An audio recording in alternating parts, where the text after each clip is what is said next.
জামাই ষষ্ঠীতে বাড়িতে জামাই আসলে ভালো মন্দ একটু আয়োজন করতেই হয়।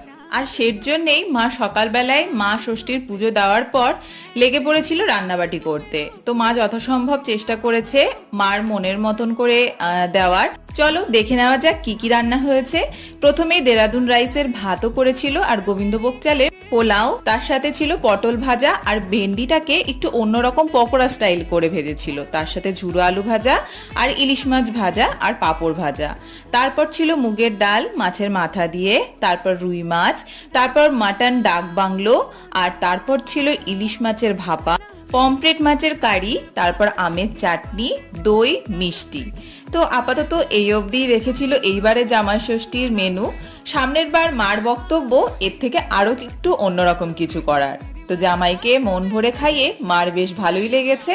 জানিও তোমাদের এই মেনুটা কেমন লাগলো, আর ভালো লাগলে অবশ্যই লাইক শেয়ার করো।